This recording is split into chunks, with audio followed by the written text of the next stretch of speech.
É melhor uma ideia ruim colocada em prática do que a melhor ideia sem ação. Bom dia, boa tarde, boa noite para você que nos escuta, nos assiste nas diversas plataformas de streaming. Aqui estou eu, Diego Lima, sou assessor e sócio da Sacre Investimentos. Estou muitíssimo bem representado hoje. Primeiramente, na minha frente, Hélio Ranieri, que é o CEO e sócio fundador da Sacre, e a presença ilustre do Rodrigo Guimarães, que é o CEO também da Avenorte, tá? Então, Elião, se apresenta, depois o Rodrigo se apresenta, e a gente vai fazer hoje um bate-papo, pessoal, mais voltado nessa ideia de empreendedorismo, né? Então, hoje a gente está fazendo o programa Nexus, que é basicamente histórias boas para ser contadas, tá? Fica à vontade, Elião. Obrigado, Diegão. Poxa, tô até impressionado aqui, rapaz. O Diegão já vai tomar o lugar do Blanco aqui, rapaz, nessa apresentação, depois dessa apresentação aí, né? Começou com tudo. Começou com tudo, cara. De assessora a âncora, rapaz, isso aí. Rodrigo, obrigado, cara. Acho que nosso convidado hoje é o Rodrigo, né? Vamos ouvir a história dele aí. Acho que a ideia desse programa aqui é trazer boas histórias, como você disse, né? Pessoas da nossa região, nossos, né, parceiros, clientes. E, bom, eu sou o CEO da Sacre, né? Quem já ouviu os nossos podcasts já ouviu falando alguma vez aqui, sou sócio fundador. Figura carimbada, né? Figurinha carimbada, engenheiro mecânico de formação, né? E muito orgulhoso de ter construído essa empresa aqui, Diegão, nosso sócio. Obrigado também pela parceria, Diego, pela participação. Rodrigão, passo a palavra para você, cara. Então, olá, pessoal. Eu agradeço aí a apresentação do Diego como sendo ilustre, mas eu sou apenas mais um que estou aqui para tentar contribuir, contando a nossa história, trazendo às vezes algum tipo de ideia para quem está iniciando, né, e mostrando alguns exemplos do que deu certo na minha vida, do que não deu, né, e vamos conversar bastante aí. Temos aí a tarde pela frente. Bom tempo, E é bom reforçar que o Rodrigo, além de cliente, é um amigo nosso, né? Então já é de casa, né? Você que está aí, pessoal, siga a Sacre aí nas redes sociais, se inscreve aqui no YouTube e também deixe seus comentários, dúvidas que nos próximos dias a gente vai respondendo aí vocês, tá? Então, para começar esse bate-papo, bem simples e direto, Rodrigo, quem é Rodrigo Guimarães, do CEO à pessoa? Ou da pessoa ao CEO, né? Acho que começa primeiro a pessoa, depois a gente vai falar do CEO, né? Na verdade, só para explicar, a Avenorte, ela possui um modelo administrativo um pouco diferente do que as pessoas estão acostumadas a ver na maioria das companhias. Nós não temos um CEO. Na verdade, nós temos lá 4 diretores, né? Diretor industrial, o diretor comercial, o diretor de fomento e o diretor administrativo financeiro, que sou eu. Nós 4 formamos uma presidência executiva e discutimos os rumos do nosso negócio junto, semanalmente e também diariamente, quando necessário. Eu sou, na verdade, o presidente do conselho administrativo também, então eu ocupo essas duas, eu faço parte do conselho como presidente e da direção como diretor administrativo financeiro. O Rodrigo hoje é um homem com 46 anos, né? Eu venho de uma família que sempre foi muito envolvida com agronegócio. Meu pai sempre mexeu desde as épocas áureas lá do café, né? Que o Paraná tinha muito café. Quando veio a grande geada lá em 75, um ano antes de eu nascer, meu pai tinha muito café, perdeu bastante, né? E a oportunidade que ele viu no momento, com aquela dificuldade, ele achou uma solução, que foi migrar do café para o gado.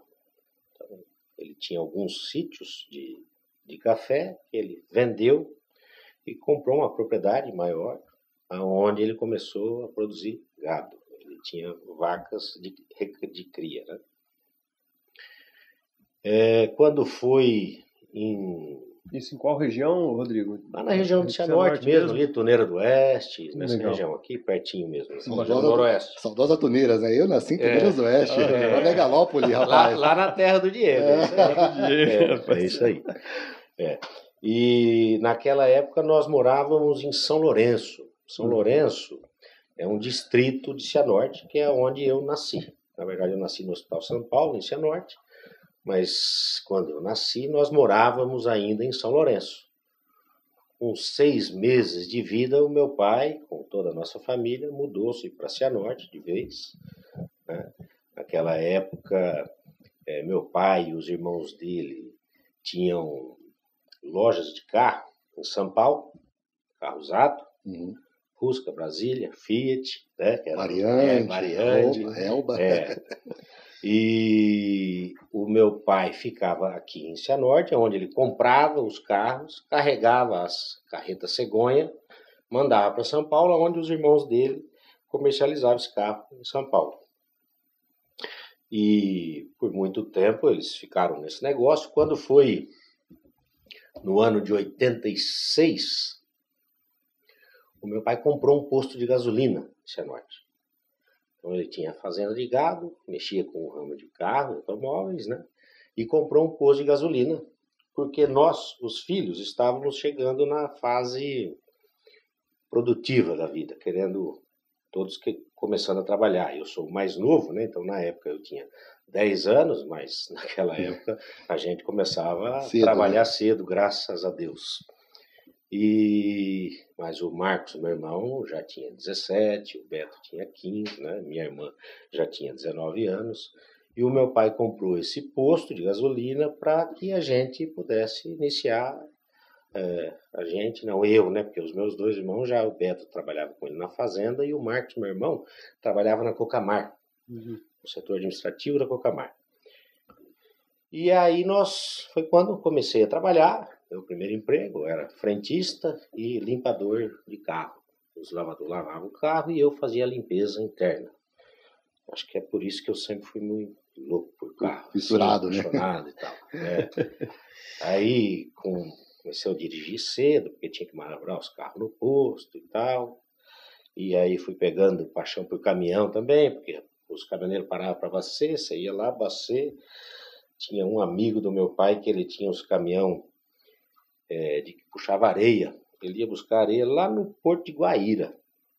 E aí, de vez em quando, meu pai deixava eu ir com ele lá para buscar a carga de areia e tal, de tanto que eu gostava de caminhão e tal. E foi começando assim, quando foi no ano de 94, que eu estava no 93, que eu estava no 3º ano do 2º grau, o meu pai me levou para Curitiba para estudar lá, fazer o terceirão, né, e me preparar para o vestibular.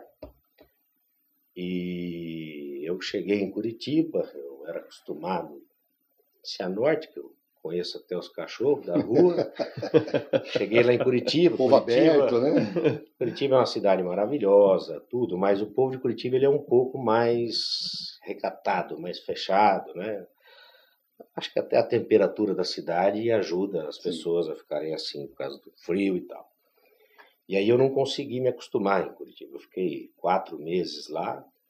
Eu era bem arteiro, né? Então,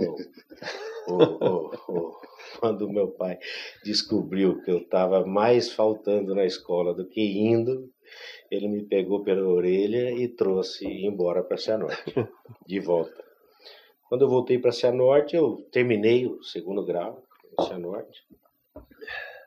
Aí eu fiquei 1 ano sem estudar, só trabalhando. Naquela época já não era mais no posto, nós tínhamos o posto ainda, mas o posto só meu irmão dava conta, né?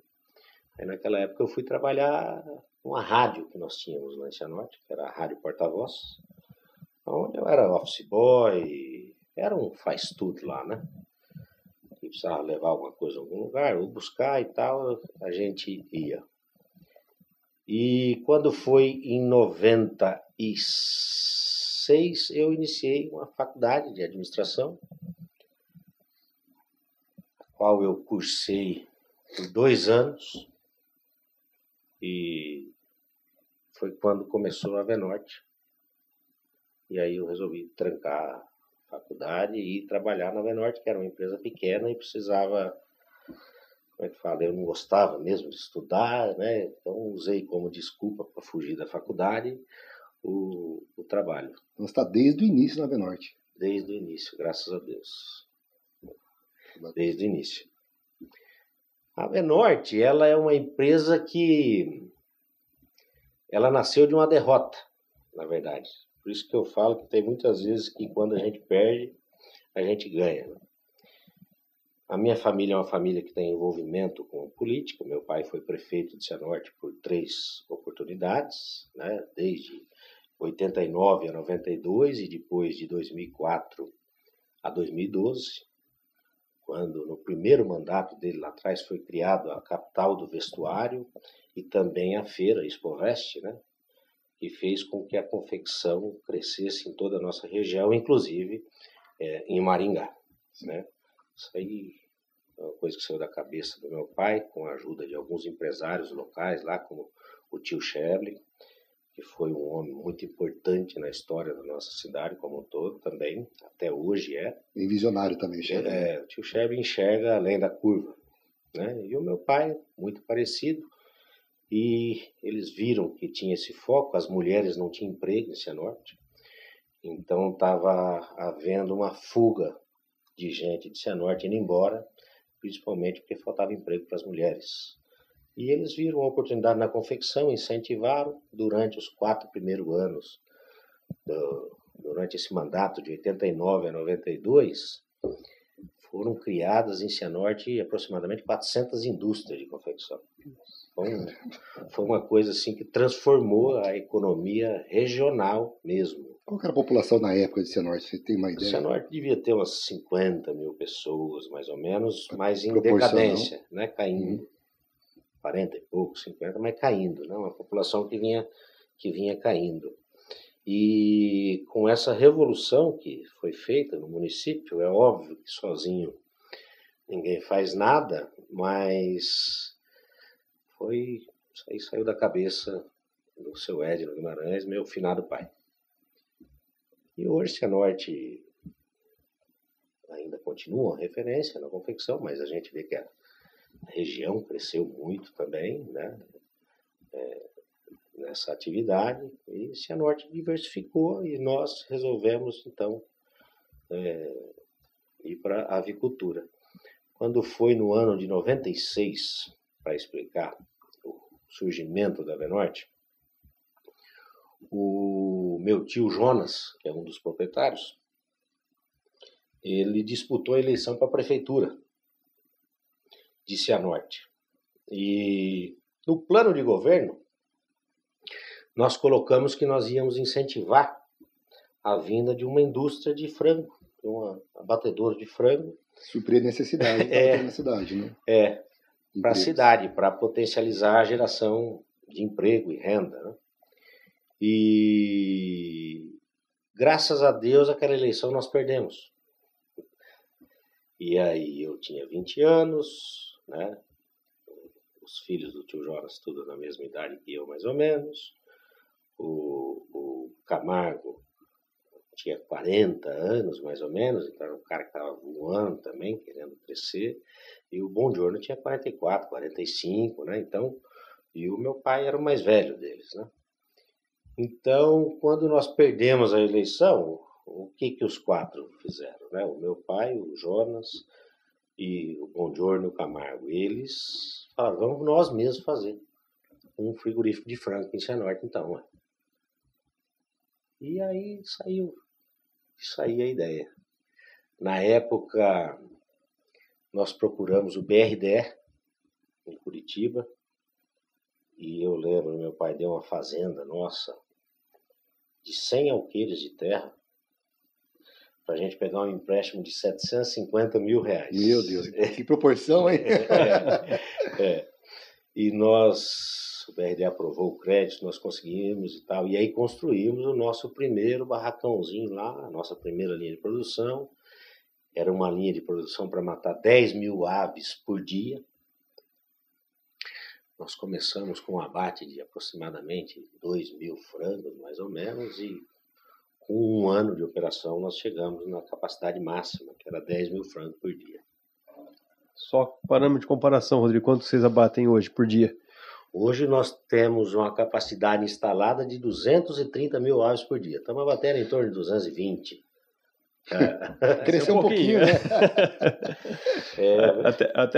Até puxar que a gente estava almoçando ali, né? Você falou, Hélio, não tinha planejado isso tudo quando a gente começou, né? Não, isso nunca passou na nossa cabeça que nós ia chegar no porte que nós estamos hoje, né? Na verdade, os primeiros 12, 13 anos da nossa história lá foi 12, 13 anos que a gente era tudo, né? Desde office boy, caminhoneiro, linha de produção, administrador,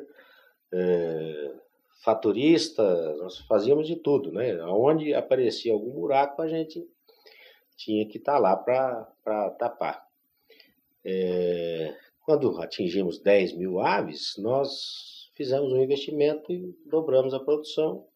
Com 2 anos já estava matando uns 20 mil frangos também. Isso tudo muito alavancado, muito empurrado pelos integrados, são os parceiros criadores, sabe?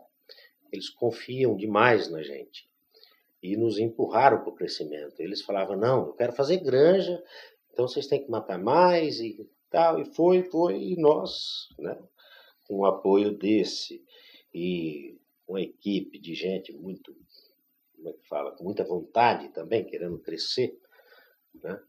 Nós fomos crescendo, sem planejamento, mas como é que fala?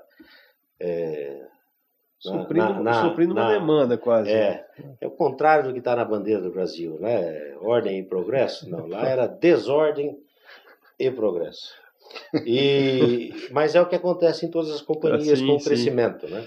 Você cresce, desorganiza. Aí organiza para se preparar para um novo ciclo de crescimento, né? Isso nós fomos descobrindo daí com o tempo, né? E é o que acontece até hoje.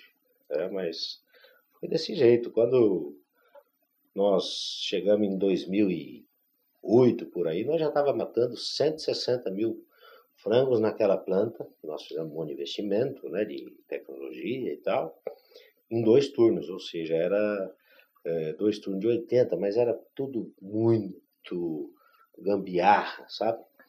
E a gente daí não conseguia as certificações internacionais para estar exportando, para entrar no mercado mundial. E aí nós decidimos fazer o projeto de um frigorífico novo, moderno, né, sem emendas. E fizemos. E buscamos parceria de novo, o BRDE nos apoiou mais uma vez, junto com o Banco do Brasil na época. Que é a base da planta atual. Que é a planta que nós temos até hoje, que de 2011 que ela ficou pronta até hoje já recebeu mais de 500 milhões de investimento em equipamento, tecnologia, transporte, pessoas, né? E você vê, no passado a gente fazia de tudo um pouco e hoje nós temos um monte de gente que faz tudo por nós, né? É assim que é a vida, né? Exatamente, rapaz. É o natural do negócio, né? Até fazendo um comparativo aqui, né? Quando eu saí da Petrobras lá para montar a Sacre aqui, né? A primeira coisa que eu pensei, cara, como que eu volto a ganhar o salário que eu ganhava, né? Que era mais ou menos isso. Muita coragem sua. Vamos tentar buscar, né? Mas e aí você vai organizando, né? Não tem jeito de empreender sem coragem. O que você fez é um ato de muita coragem. Você abandonar a estabilidade que você tinha numa empresa que nem a Petrobras, né?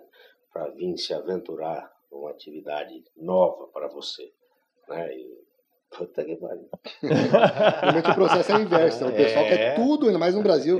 Nossa cultura quer tudo para a estabilidade. Muita gente quer estabilidade e tal, né? E a estabilidade não forma empreendimento. Não tem jeito de empreender com estabilidade. Né? Sem risco, né? Sem errar, né? Porque ao longo desses 25 anos foram muitos erros, né? E muito mais acertos. Mas os erros aconteceram também, né? O que a gente procurava era errar pequeno e rápido para dar tempo de recuperar. Perfeito. Né? Perfeito. Vale a pena a gente só fortalecer um pouco mais o que a Venorte faz hoje, né? Como ela atua. São 25 anos de histórias, né, Rodrigo? Isso. Completado agora recentemente, né? Então, dia 21. Dia 21 de maio nós fizemos 25 anos de atividade. Nossa, maravilha. Mesmo dia que meu irmão nasceu, inclusive. É interessante você salientar um pouco mais, até esse dia atrás estava lá na Venorte falando com o Rodrigo, ele contando as histórias, né? Eu também resido em Cianorte fazem 11, 12 anos, e a gente que está lá, tenho certeza que a grande maioria da população e da região não conhece de fato a história da Venorte, não tem noção dos números, não estou falando só em faturamento, mas a excelência que é hoje, como ela está posicionada a nível nacional e internacional como referência em tecnologia, eficiência, quantos empregos gerados, né? Eu queria que você abordasse um pouquinho mais desses 25 anos de histórias que começou super familiar. Tenho certeza que hoje está um pouquinho diferente a gestão. Hoje nós somos lá em 3.500 pessoas, né? Onde cada uma delas tem a sua importância dentro do negócio, e a relevância é igual para todos. Eu não estaria aqui conversando com vocês se não fosse toda essa equipe que nós temos lá. Hoje nós atuamos praticamente no mercado mundial de uma forma geral. Ásia, Europa, África, Estados Unidos, América do Sul. O nosso maior mercado internacional é a Ásia, mas o nosso maior mercado mesmo geral é o mercado interno. A proporção hoje, mais ou menos? Hoje nós colocamos 90% da nossa produção no mercado interno e 10% no mercado internacional, que é um trabalho que nós estamos fazendo para aumentar um pouco, mas não muito, porque o mercado interno é bom também. O brasileiro consome muito e é bom pagador. Hoje nós temos uma produção de aproximadamente 550 toneladas de frango por dia. Caramba. 100% desse frango é cortado, né? Nossa produção de frango inteiro é praticamente zero. E nós produzimos ainda mais 50 toneladas de salsicha e mais umas 15 de linguiça e mortadela na nossa fábrica de embutidos, né? Além da nossa fábrica de farinha e óleo, que antigamente era muito conhecido como graxaria, né? Que é quem processa toda a víscera, a tripa, o sangue, a pena, as condenações. Essa indústria ela processa e transforma num ingrediente, chama farinha de víscera ou farinha de pele e sangue, que é um ingrediente para a ração animal em geral. Ração de cachorro, de gato, de boi, de própria ração do frango, às vezes vai um pouco disso também. E essa indústria, hoje, nós investimos demais nela, nós fizemos uma indústria diferenciada. Que é referência, a nível né, de Brasil, ela é referência. Na verdade, fomos nós que abrimos o mercado americano para o Brasil. A primeira indústria a embarcar uma carga de farinha de pena para os Estados Unidos foi a Venorte.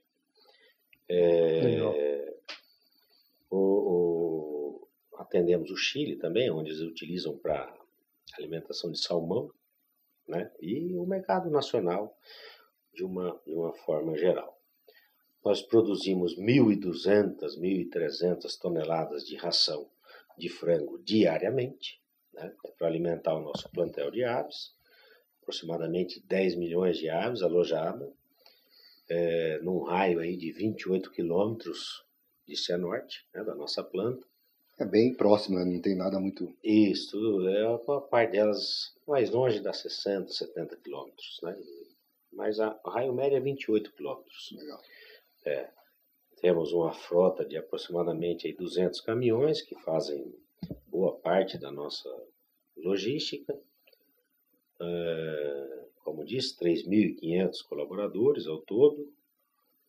E estamos aí, buscando cada vez crescer mais para gerar mais oportunidade, né? Dos 3.500 vagas que nós temos lá hoje, 2.300 pessoas a gente fornece a mão de obra para nós, são pessoas de Cianorte. E 1.200, varia entre 1.200 e 1.300, essas nós trazemos das cidades da região, de 16 ou 17 cidades que a gente traz todo dia. A nossa rodoviária lá da empresa é mais movimentada que muitas rodoviárias aí de muitos municípios. Com certeza. Legal. E Nilinha, assim, aproveitando também esse tema do empreendedor, né? Yeah. Eu queria saber, eu acho que o Galera também, com certeza é uma dúvida nossa, é muito interessante para todo mundo que está escutando.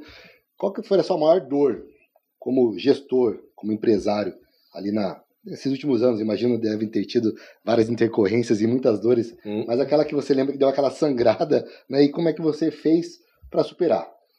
Olha, a maior dor que eu passei, que nós passamos, na verdade, eu acho que toda a atividade de avicultura, inclusive aí brasileira, dos últimos 25 anos, desde que eu estou lá, sem dúvida nenhuma foi a Operação Carne Fraca. Aquela Operação Carne Fraca, na verdade, trouxe muito prejuízo e falta de credibilidade para o setor como um todo, inclusive para quem não estava envolvido com nada. Né? Fazia fila de gente lá para ir buscar explicação, para ver se nós estávamos dentro. Nós não estávamos, graças a Deus, né? Não tinha nada a ver com a coisa. Mas aquilo trouxe um choque de credibilidade para o setor como um todo, né?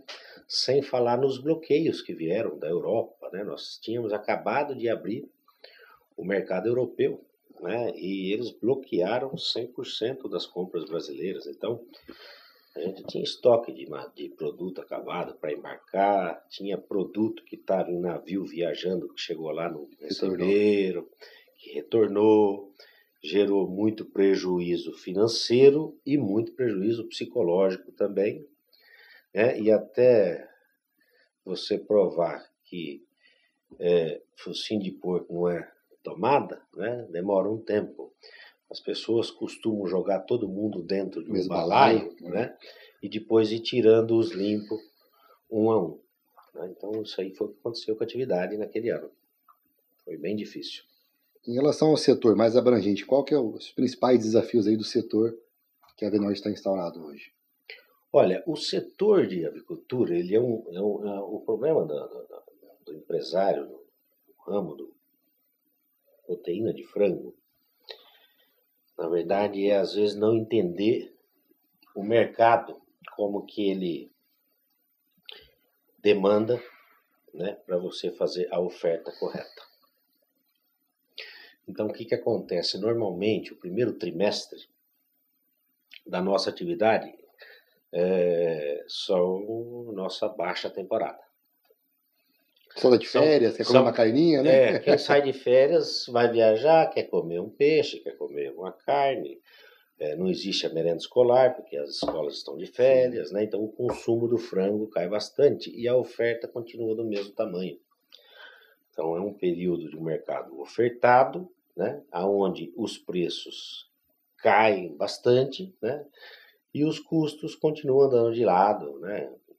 Em alguns anos até subiram, né? Esse ano está caindo em virtude aí da queda das commodities que a gente está vendo aí a nível de mundo inteiro, né?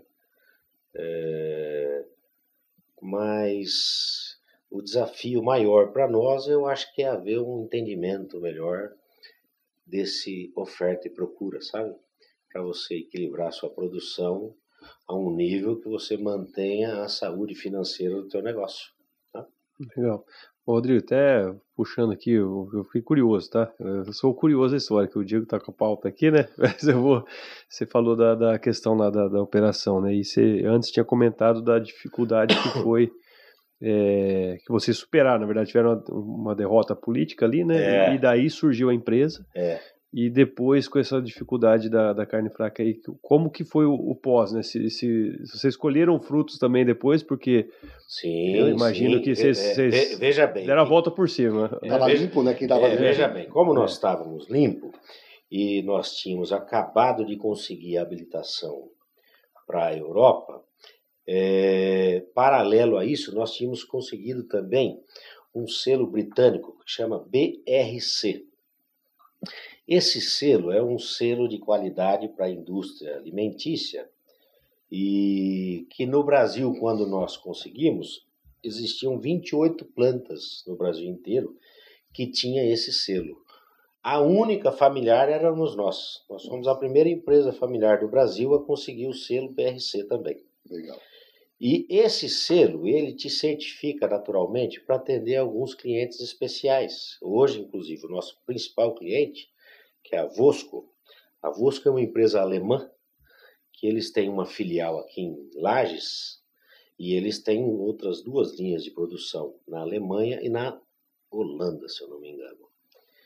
E eles são o nosso principal cliente de meio filé. Que eles compram o meio filé de frango, o meio filé, eles cozinham ou cortam em quadradinho e tal, para fazer aquelas saladas ou para fazer aqueles lanches na Europa. Então eles produzem aqui, manda para a Europa. Então o que nós entregamos para ele aqui em Lages, nós entregamos o meio filé resfriado, que chega lá, já vai para a linha de produção. E o que nós entregamos para ele na Alemanha, aí vai congelado, entendeu? Mas ele tem 3 linhas de produção que fazem esse tipo de produto. Tirinha de frango, sabe? Essas coisas para facilitar o dia a dia do europeu. Perfeito. Uma curiosidade também, falando em cortes, né? A gente escuta falar muito, nós somos leigos aqui, porque na Ásia realmente são outros cortes, o pessoal gosta de pé, é isso? Alguns tipos de cortes, talvez, não sei se o filé nosso não é usado lá. Me explica um pouquinho como é que muda, assim, vocês que exportam no mundo, né? Você pega o pé de frango, ou a pata, porque o pé de frango é a peça inteira. Sim. A pata você serra, aqui fica só aquela canela, fica só a canela e a patinha do frango e sobra a outra canela aqui. A ponta da asa, que também é um produto que não tem consumo no Brasil. Tá? Os chineses gostam disso aí demais, mas eles gostam mesmo e valorizam bastante. É um produto muito valorizado. Então, 100% dos pés produzidos no Brasil, não é na Avenorte, não é no Brasil, 100% dos pés produzidos no Brasil, eles vão para a China, Coreia do Sul e mais um ou outro, em Hong Kong, entendeu? E é para consumo de alimento mesmo? Para consumo de alimento. Por isso que o pezinho, a gente só come quando a avó faz aquele frango caipira. Só. Lá na China, você sabe como que eles comem o pé? Igual nós paramos num posto de gasolina e compramos um saquinho de Ruffles, né, ou de chips lá e tal. Snack qualquer. Um snack qualquer para comer. Eles comem o pé de frango. Eles industrializam o pé lá, às vezes até desossam, né? Eles industrializam, passa por um processo de cozimento. Eles usam muita pimenta, mas muita pimenta mesmo, né? E aí eles embalam a vácuo aquilo lá, né? E fica em temperatura ambiente. Você anda dentro do metrô lá na China, né? Do trem na bala e tal. A pessoa vem com o carrinho vem vendendo isso aí também, pé de frango. Pé de frango. Come, você come o pé de frango como se estivesse comendo um chips lá pra eles, entendeu? Igual o americano, que tem muito aqueles bifes, né? Que na verdade é junket beef lá. Mas é pimenta pura. Quem gosta de pimenta vai bem.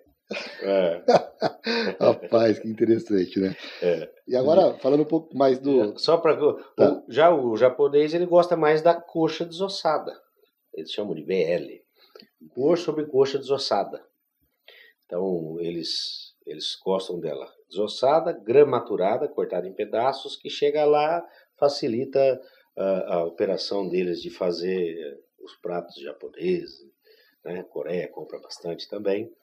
E lá eles não gostam que entre osso de fora, né? Então eles evitam comprar qualquer tipo de carne com osso no japonês. Então, dos cortes que a gente usa tradicional no Brasil, a grosso modo, nenhum vai para a Ásia? Para a Ásia, não vai. A coxa desossada está se consumindo bastante no Brasil também, né? A coxa desossada também está consumindo.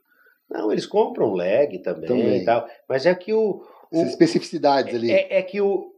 O que é 100% eles é o pé, e a pata, e a canela e a ponta da asa. A ponta da asa, isso que é engraçado, não é a asa ou meio da asa. A gente usa muito no churrasquinho aqui, né? Não, aquela pontinha da asa. Só tem osso e pele. Então. E eles gostam. Caramba! Cultura, né? Interessante. E pagam caro. Isso que é importante, porque aqui seria algo que seria praticamente descartado. O pé do frango na China é mais caro do que o filé aqui no Brasil. Olha só, rapaz. Isso aqui é cultural, né? Impressionante isso. Né? Exatamente. Caramba. Bem Essa informação eu não interessante. sabia, achei que era quase que Não. residual, não, é um faturamento Não. relevante, assim. Só para você ter ideia, o pé de frango na China hoje ele custa o dobro do filé de frango aqui no Brasil. O quilo? O dobro o quilo. Caramba. Que loucura, né? Entendeu? Se um tiver R$12, o outro vai estar 24 lá. Como que pode, né? Não, é gosto, né? Cultura, né? Vai ter que aprender a fazer um franguinho pra nós. E continue assim, né? Vamos ver se o próximo churrasco da Sacra a gente tem um patrocínio aqui, né? No franguinho e tal. Que continue assim, né? Pro brasileiro comer um filé barato e o chinês comer um pé caro. Se eles começassem a gostar muito de filé, complicou a nossa situação, né? Se eles começarem a gostar muito de filé, vai complicar pra gente. Porque daí não tem jeito, vai precificar aqui, ué. A população, né? Não dá pra brigar com eles não, né? Ô, Rodrigo, vou puxar um pouquinho a conversa. Lá no começo o Diego falou, a gente acabou indo mais pro âmbito profissional aqui, mas puxar pro pessoal um pouco também, um pouco da sua história pessoal aí. Conversando com você, eu vi que você é um cara que bastante família, assim, contou um pouco da história do seu pai também pra nós ali no almoço. Fala um pouquinho. Quantos filhos você tem, né? Enfim, a sua história. Eu estou casado há 25 anos, não, 24 anos com a Cris, a minha esposa. Nós temos um casal de gêmeos. Gêmeos, legal. Gêmeos, a Júlia e o Renan, que estão hoje com 16 anos, fazendo aí o terceirão para começar a faculdade, se Deus quiser, o ano que vem. Quase querendo sair de casa. Bastante. O coração já começa a apertar, né? A gente sente saudade antes deles virem. A minha esposa foi, como é que se diz, um porto seguro, né? Para que eu pudesse me dedicar à vida profissional. Então ela, quando a gente decidimos ter filho, ela vendeu o negócio dela para se dedicar para a maternidade, né? Ela tinha uma loja de celulares na época. Legal. E aí ela vendeu o negócio dela e nós fomos ser pais. A gravidez dela foi muito sofrida, ela sofreu bastante, né? E eu participei junto, mas a gente sempre sofre menos, né? Com certeza. Mas ela sempre foi uma mulher de muita fé, né? Sempre acreditou e tal, e ela sempre teve certo. E o que eu tenho hoje, como na vida profissional, como pessoal, como material, como espiritual, eu devo muito a ela, né? E é óbvio que nesse tempo passa alguns perrengues, né? Quem nunca? Né? Mas o importante é que nós estamos muito bem, graças a Deus. Que bom. E seguimos em frente. Legal. Você falou de espiritual aí, né, rapaz? Eu sou um pouco o cara meio que puxa a sardinha para esse lado aí. O próprio nome da nossa empresa é Sacre, né? Sagrado. E você, né, contando sua história ali, né, o ponto que você falou, né, de, poxa, de uma derrota surgiu eu falo que Deus às vezes dá umas dificuldades para nós na nossa vida. E a gente tem que saber colher o lado bom da coisa, nós né? somos muito ansiosos, né? Tudo no nosso tempo e não é no nosso tempo, né? Nós precisamos saber que tudo, a vida, ela tem o começo, ela tem o meio e ela tem o fim. A gente tem poder só sobre o agora. O ontem não existe mais, né? E o amanhã a Deus pertence. Eu não sei aonde eu vou estar amanhã, né? E eu procuro valorizar muito aquilo que tem valor, né? E pouco aquilo que tem preço. Ótimo. Então, uma coisa que lá na Venorte é prioridade são as pessoas. Eu sempre digo que tudo que nós temos lá de tecnologia, de investimento, um prédio muito bonito, né, uma indústria muito bonita, maravilhosa, que eu falei no começo lá, recebeu mais de 500 milhões de investimento e tal. Isso daí tudo o BNDES financia. O dinheiro compra, né? Agora, as pessoas que estão lá conosco, tem gente lá com 25 anos conosco, tem gente lá desde o primeiro dia.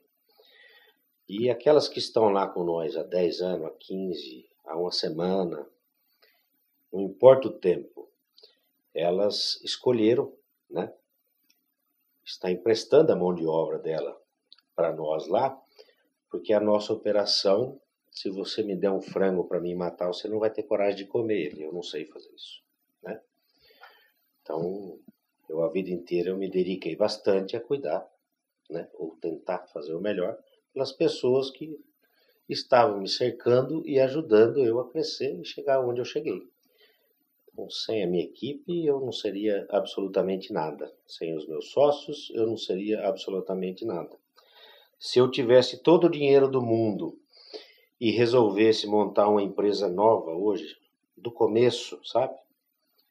E seguir com ela adiante, sozinho eu não faria. Eu daria 25% para cada um dos meus sócios, para eles estar comigo, porque sem eles eu não chegaria aqui.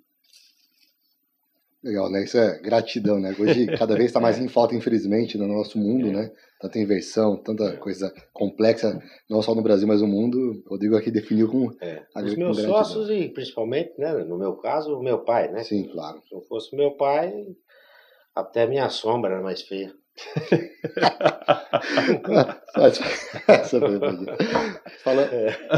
Pegando esse gancho que você falou de novo negócio, então vamos lá.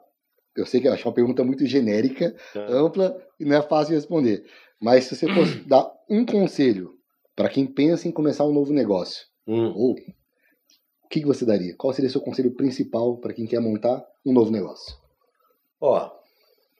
Já falei para você já, inclusive, isso aí. Eu acho que todo negócio, né, que nem a vida, tem começo, meio e fim. Todo começo, ele começa através de um objetivo. Então, a pessoa tem que ter um objetivo. Agora, o resto, tudo, depende demais do tanto de amor que você vai colocar no teu negócio. Quando eu falo amor, você pode entender como suor mesmo. Dedicação, né? Dedicação.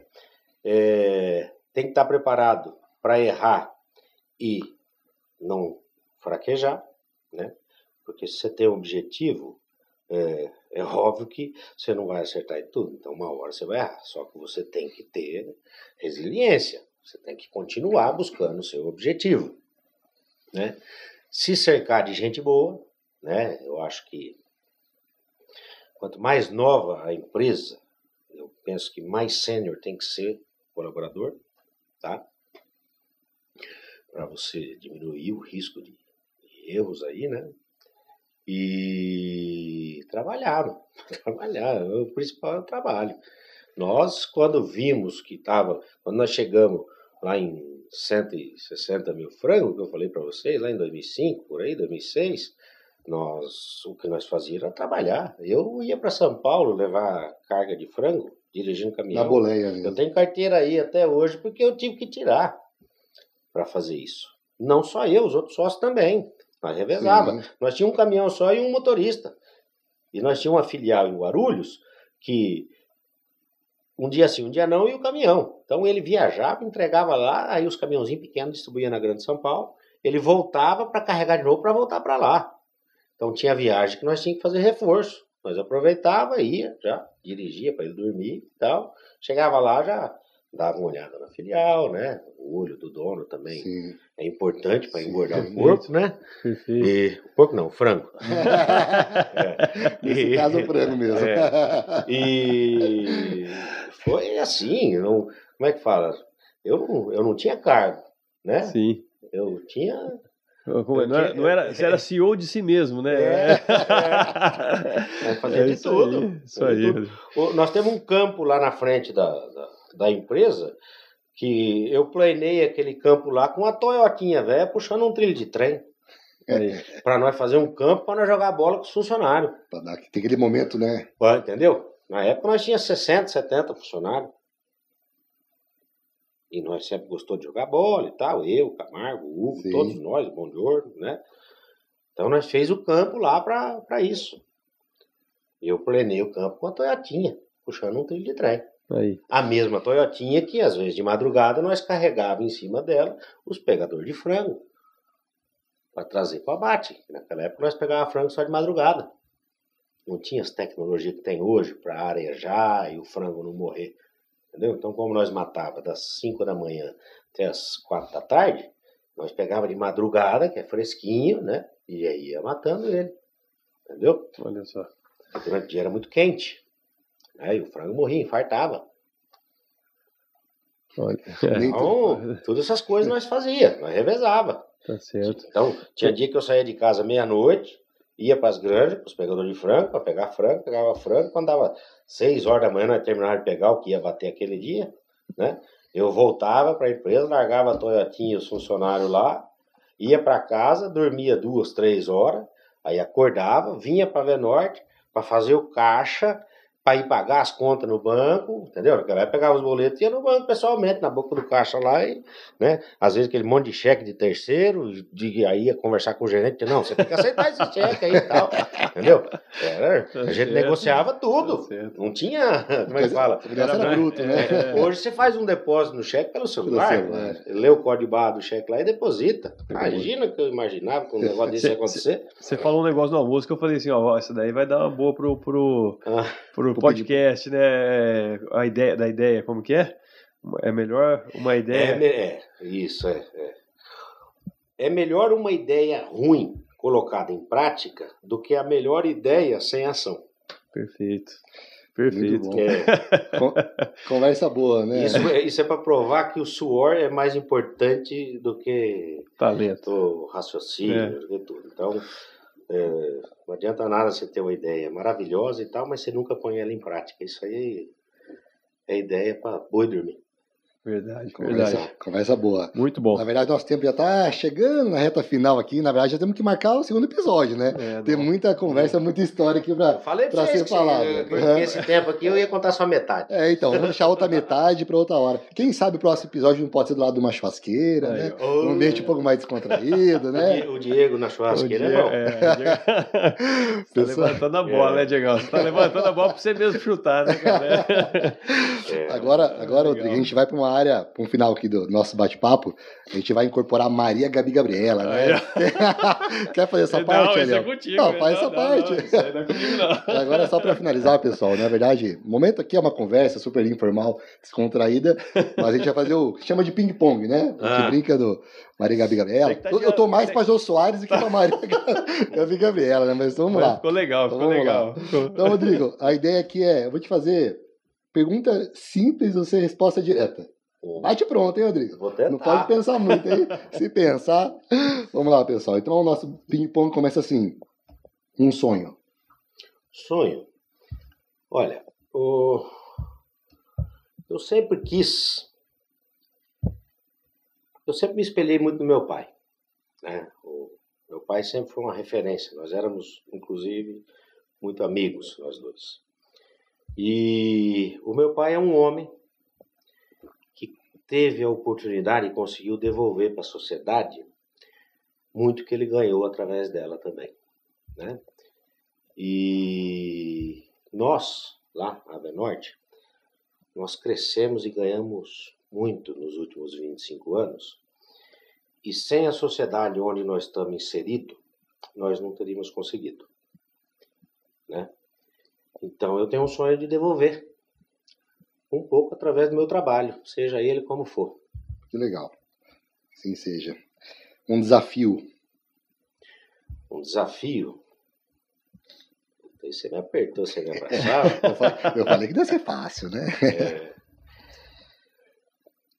Mas um desafio hoje, são tantos, né? No momento que nós vivemos aí de polarização em geral nesse país, é a gente conseguir se manter, né? Preservar o que somos e o que temos, né?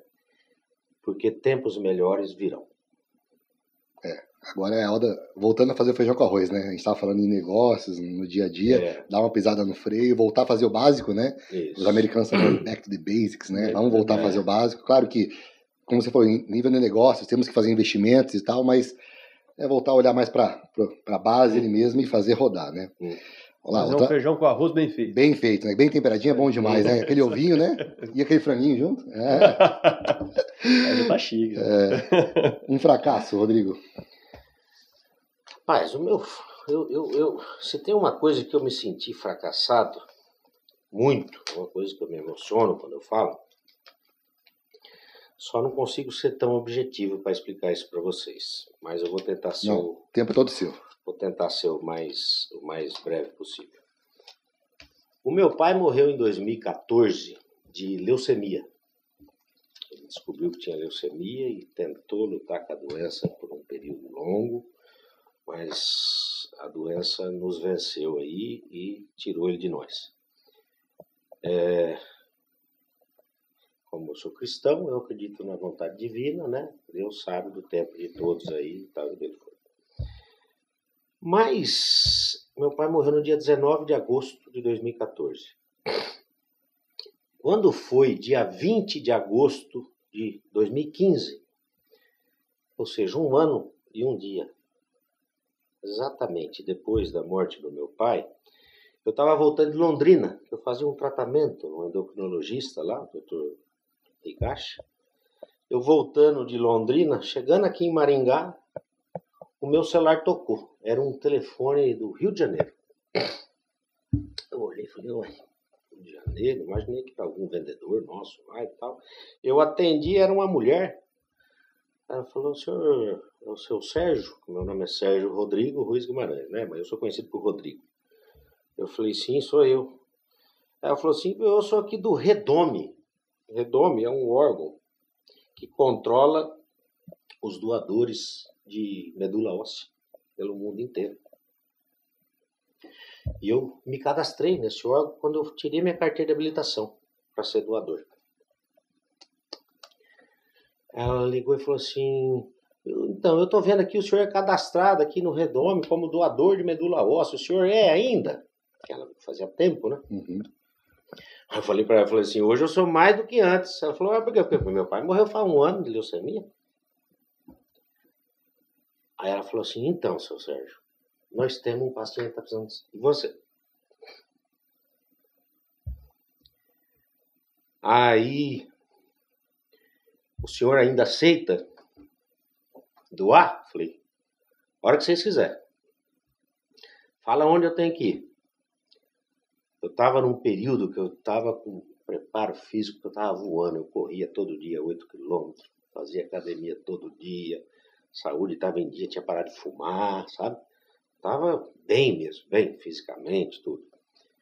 E daí ela falou, não, então o senhor tem que ir, o senhor passa o seu e-mail, que eu vou te mandar um e-mail para o senhor me passar seus dados, que eu vou comprar suas passagens de avião, tal, para o senhor ir em São José do Rio Preto, para fazer todos os exames que tem feito lá. Né? Não, fazer o exame para ver se eu suportava também. Tá. Fazer, porque tinha que ser do sangue periférico, não podia ser aquele que você coleta da medula. E esse do sangue periférico é muito perigoso, né? Porque você fica vários dias tomando anticoagulante e depois do processo de doação, é um processo que o doador corre tanto risco quase quanto o receptor. Você precisa ficar fechado num quarto por mais 15 dias, porque se você cair um tombo, você não para de sangrar. Para de dar uma pancada aqui, você começa a sangrar por dentro e morre de hemorragia. E aí o senhor precisa ir em São José do Rio Preto para medir a bitola das suas veias, que você vai ser ligado numa máquina lá, que nem uma máquina de hemodiálise, onde eles tiram o sangue do teu corpo, separam a célula tronco do sangue, lá só, que é a medula do sangue periférico, certo? E injeta no paciente. E aí eu fui lá, falei, não precisa nem me mandar passagem nem nada não, que eu vou com o meu carro mesmo. Ela falou, e hotel? Onde que eu reservo? Eu falei, pode deixar que eu me viro. Eu sei que essa turma já tem pouco dinheiro para fazer todas essas coisas, né? Eu falei, eu tenho condição, eu mesmo pago. E fui. Fui lá, fiz os exames, foi um sucesso. Falou, não, Rodrigo, perfeito, parabéns pela sua coragem e tal. Falei, não, isso é obrigação. Falei, então agora você vai embora, que nós vamos começar a preparar o paciente para fazer o transplante. Eu falei, tá, e quando? Falou, o preparo demora entre 30 e 45 dias, mais ou menos. eles vão matando o resto de medula que o cara ainda tem e tal, para colocar a nova, né? E aí eu vim embora, voltei a trabalhar, né? Aí passando o bastão para a turma, que eu ia ficar praticamente 30 dias fora, né? Sim. Isso aí e tal. E aí, uma semana antes do procedimento, eu estava na reunião com a minha equipe, passando as coisas que eu ia viajar no outro dia, pra gente fazer. Me ligaram do hospital que a pessoa não aguentou. Putz, que coisa, hein? Como que eu digo? A minha intenção eu sei que foi boa. Sim. Mas não adiantou nada. Situação muito difícil, né? Já tem o agravante da história do seu pai, né? Com certeza. Você sente, parece impotente, provavelmente, em coisas, né, do gênero passar uma situação dessa, né? Como você falou, você fez de tudo, mas de fato não estava nas suas mãos, né? Não estava nas mãos e é o tempo. É uma coisa que me marca até hoje. Depois disso, eu passei por um período depressivo, por causa disso aí. Eu fiquei uns 2 anos bem largadão mesmo, sabe? Bem difícil. Não foi fácil, não. Mas, né? Segue, né? Nós estamos aí para viver a vida, mas tem que superar, né? Pô, que história, hein? Vou passar pro próximo aqui. Então, a gente falou desse fracasso. A gente entende, eu não entendo que não é um fracasso, mas eu entendi a sua percepção e talvez uma frustração, né? Talvez foi muito mais uma frustração do que um fracasso. Então vamos falar aqui, vitória. Fala uma vitória para nós aqui. Uma vitória grande que eu tive foi quando eu tive meus filhos. Eu e a minha esposa, nós estávamos lutando há bastante tempo, né? E a gente não conseguia engravidar. E nós investigamos de tudo quanto é tipo de coisa, em vários médicos, fomos os melhores especialistas, exames geral nela e em mim, nós, nenhum dos dois descobrimos nenhum problema, nós éramos completamente normal, só que não engravidava. E nós tentávamos. Eu ia perguntar, mas praticava também, né? Se não entrar em campo, não vai, né, Hélio? E nós fazíamos o jogo, mas não engravidava, rapaz. Não engravidava. Aí um dia nós olhamos, o Poto falou assim, vamos fazer um tratamento, pô. Nós somos doidos para ter filho. Nós já tínhamos 6 anos de casado, mais 4 anos e tanto de namoro e noivado. E nós tínhamos 10 anos de relação que a gente nunca se protegeu de gravidez, entendeu? Esses 10 anos e não engravidava. Aí nós fomos em São Paulo, procuramos lá o Dr. Arthur Zick, o nome dele. Ele está até hoje lá. Na Avenida Higienópolis. E nós fomos lá e tal, e ele viu, e falou, não, vocês vão ter filho sim. Não, pode ficar tranquilo que se Deus quiser vai dar certo. Aí a minha esposa iniciou o tratamento, né, para como é que fala? Para ovular mais, pra induzir, né? Para você conseguir produzir, né, mais embriões, né, e tal. E deu certo, produziu, fez o implante dos embriões. Meus filhos estão aí com 16 anos, sabem como é que eles foram concebidos. Nunca escondemos isso, nem deles e nem de ninguém, até porque eu acho que isso é uma vitória, né, que tem que ser contada. Tem muita gente que não consegue, não perde a fé, vai atrás que você também consegue, né? E graças a Deus, tem um casal de gêmeos, que são 2 crianças, né, que para o pai sempre vai ser criança, né? São 2 crianças maravilhosas, são muito educados, humildes, não deixa nada crescer na cabeça, né? São dedicados em tudo aquilo que eles se propõem a fazer. Então, a minha principal vitória, sem dúvida nenhuma, foi essa. Ótimo. Legal. Indo mais para o lado profissional. Empreender. Completa essa frase para mim, hein? Empreender Empreender é aceitar correr risco, sair da mesmice, fazer o que o nosso amigo fez aqui, e você também, né? Empreender é criar oportunidade para os outros, né? Que é uma das principais frutos do empreendedorismo é você gerar oportunidade para mais gente, né? Se nós não tivéssemos empreendido lá atrás, no passado, hoje, a Avenorte não seria uma empresa que contribui com 40% da renda de ICMS que Cianorte arrecada. Isso é muita coisa, hein? 40% Entendeu? Cianorte. Entendeu? Então, o empreendedor, ele gera muita oportunidade para mais gente, né? Então, o principal fruto do empreendedorismo é isso aí. Olha a importância. Distribui renda. Muito bom. Para finalizar aqui, acho que essa é bem legal, hein? O que você gostaria de ter ouvido 10 anos atrás?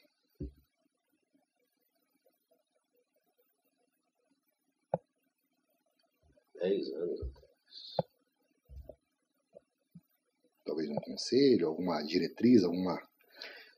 que você está falando aí, rapaz, há 10 anos atrás foi o ano que meu pai descobriu que tinha leucemia, né? Eu queria ter ouvido que ele tinha sarado, né? Que aquele exame veio com erro, né? Foi feito da pessoa. Eu acho que não tem nada que eu queira mais ter ouvido há 10 anos atrás do que isso. Legal. Pessoal, como a gente falou, né? A ideia do podcast do Nexus são histórias. É claro que o empreendedorismo, falar das empresas é sensacional, ainda mais a Avenorte aqui, para quem está na região aqui do Noroeste do Paraná aqui, é muito importante, né? Como eu falei, o Rodrigo é amigo nosso, é cliente aqui da Sacre, né? Mas realmente foram muitas histórias e dá para fazer mais alguns episódios aqui, né, Rodrigo? Estamos chegando aqui na reta final. Elião, suas considerações finais aqui. Não, só agradecer ao Rodrigo, falar aqui histórias de sucesso, assim, de empreendedores, né? A gente admira muito, né, o trabalho de vocês e agradecer pela presença, pela disponibilidade, por ter aceitado o convite. Opa, e que Deus te abençoe, viu, Rodrigo, nos próximos passos seus, sua família, seu trabalho, seus objetivos. Obrigado, viu? Obrigado a vocês. E, Diegão, tá promovido, hein, rapaz? Opa, se a parte da assessoria começar a falhar, Rodrigo, vou arranjar um problema. A hora que começar a rodar isso aqui, o Diego vai começar... O William Bonner que se cuide, né, rapaz? Ele vai ser assediado. Você vai... Vou até fazer um curso de arte cênica. Vou melhorar, vou ficar bom. Ele vai ser assediado aí pelas empresas, né, de telecomunicação e tal, e pela churrascaria. Aí é bom também. Deixar como hobby é melhor. Rodrigo, a palavra está com você pelas considerações finais. Diego, Hélio, muito obrigado pelo convite. É um prazer para mim estar aqui, podendo dividir um pouco da história aí da nossa vida lá. Foi uma história de muita luta, né? Mas nós conquistamos bastante. Eu costumo dizer que eu tenho mais do que eu preciso e mais do que eu mereço para viver. E que hoje a única coisa que eu faço quando eu converso com Deus, né, é agradecer. Eu não tenho mais coragem de pedir nada, não. Então, se eu peço, quando eu peço é para os outros. Para mim, tá bom demais.